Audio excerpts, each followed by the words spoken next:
شادیاں جیسے کری جا رہی ہیں نا، یہ پنڈال بھی شادی جیسے ہی سجایا گیا، سادگی نہیں ہو سکتی تھی؟ سادگی ہونی چاہیے.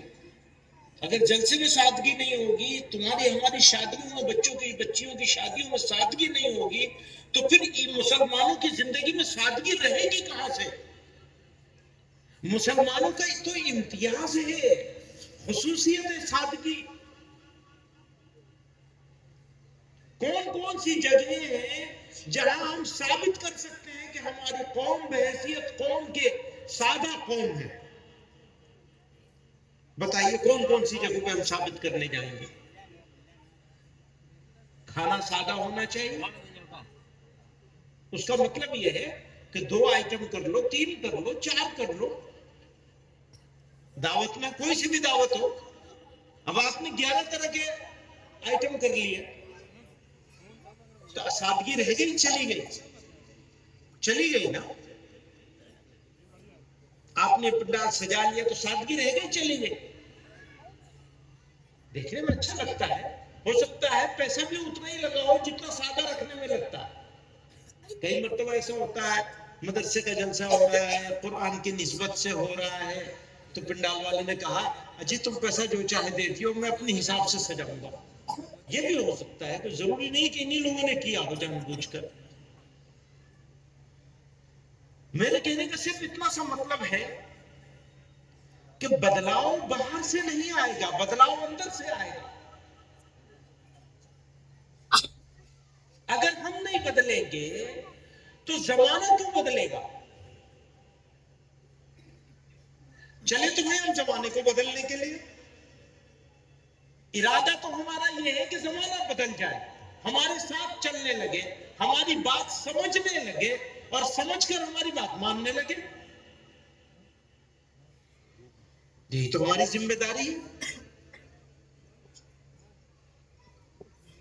لیکن ایسا تو نہیں ہوا کہ کہیں الٹا ہو گیا ہو، ڈرائیونگ سیٹ پر کوئی اور بیٹھ گیا اور ہم کنڈکٹر بن گئے، کلی بن گئے، سامان ڈھو رہے ہیں دوسروں کا، شادی کر رہے ہیں تو دوسروں کے طریقے سے، خوشی منا رہے ہیں تو دوسروں کی طریقے سے، غم منا رہے ہیں تو دوسروں کی طریقے سے. تو شادی، خوشی، غمی، اجتماعی زندگی، اور اکثر لوگوں کی انفرادی زندگی بھی کلی کی طرح ہو گئی ہے. دوسروں کا بیگیج ڈھو رہے ہیں، سامان ڈھو رہے ہیں. ذرا سوچئے گا، باریکی سے سوچئے گا، اس کو اطمینان سے بیٹھ کے سوچئے گا. اگر مسلمانوں نے سوچنا شروع کر دیا، شکایت کیا ہے؟ شکایت یہ ہے میاں سوچنا ہی بند کر دیا، بھیڑ چال ہے بس. بھیا سوچنا شروع کرو نا، کم سے کم سوچو تو ہو کیا رہا ہے، کر کیا رہے ہیں ہم لوگ.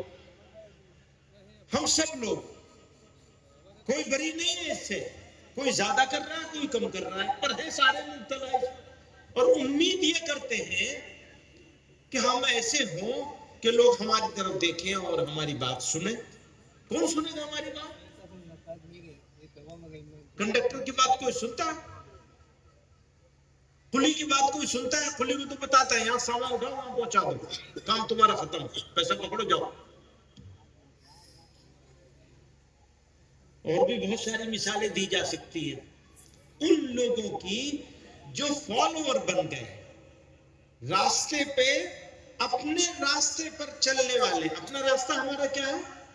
جو ہمیں قرآن نے سکھایا، جو ہمیں صاحب قرآن نے سکھایا، یعنی جناب رسول اللہ صلی اللہ علیہ وسلم نے سکھایا، وہ راستہ ہے نا ہمارا.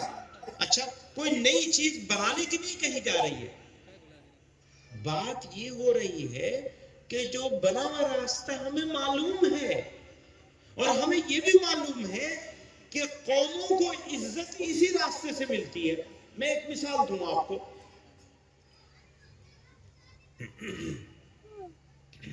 کوئی آدمی غیر مسلم ہے لیکن ایماندار ہے اور سچا ہے،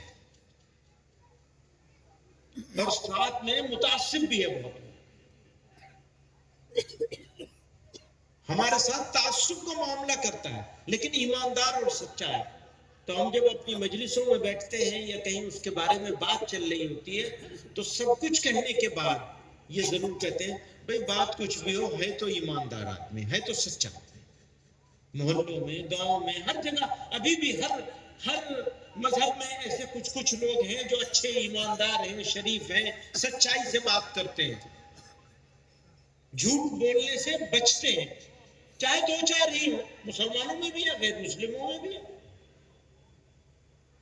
اور ان کے سماج میں بھی اور دوسرے سماج میں بھی عزت ہوتی ہے اس سچائی کی وجہ سے. وہ ایک قصہ مشہور ہے کاندلے کے قریب کا انگریزوں کے زمانے میں مسجد کو لے کے جھگڑا ہوا تھا. مولوی صاحب کو بلایا گیا تھا. مولوی صاحب نے اس جھگڑے میں مسلمانوں کے خلاف گواہی دے دی تھی. آ نہیں رہے تھے زبردستی بلایا تھا پکڑ کے. ہم انگریزوں کو منہ نہیں دیکھنا چاہتے. جج انگریز تھے. وہ فیصلہ ان کی گواہی کی وجہ سے مسلمانوں کے خلاف ہو گیا تھا. تو جانتے ہیں جج نے کیا کیا مقدمہ مسلمان ہار گئے لیکن اسلام جیت گیا ان کی سچائی کی وجہ سے. وہ اپنی سچائی پہ ڈٹے رہے. تو ہمارا اسلام بھی چیزوں پر نہیں ہے ہمارے رویے پر ہے. ہندی میں کہتے ہیں آچرن کردار. ہمارے کردار پر ہے ہمارے آچرن پر ہے کیریکٹر پر ہے. اگر ہمارا اور ہماری اگلی نسلوں کا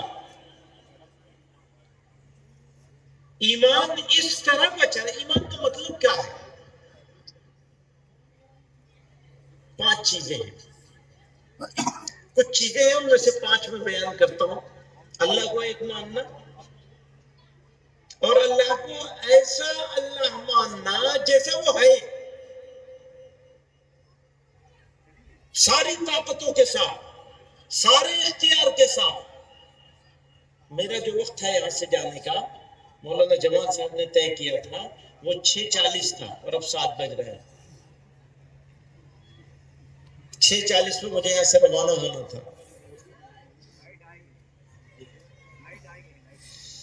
تو جتنی ساری طاقتیں اور اختیار اللہ کے لیے ہے ان سارے اختیاروں کے ساتھ اللہ کو ماننا اسی کا نام تو ایمان ہے.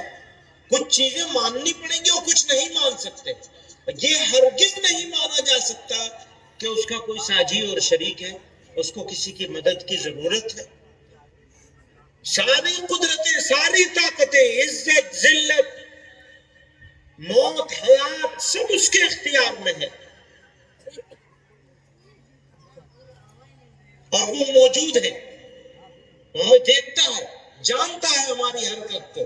وہ کہتا ہے یعلم خائنۃ الاعین وما تخفی الصدور. تمہارے دلوں میں جو پوشیدہ ہے اور تمہاری آنکھیں جو خیانت کرتی ہیں پروردگار اس سے بھی واقف ہے. وہ تمہاری شہرت سے زیادہ قریب ہے. اتنی ساری طاقتیں اس پروردگار کی ہیں ان طاقتوں کے ساتھ ان کو مان لینا یہ نام ہے ایمان کا. اسی سے ایمان ہوتا ہے. ابھی ہمیں فیصلہ کرنا ہے ہم نے کتنی طاقتوں کے ساتھ اس کو مالک مانا ہے.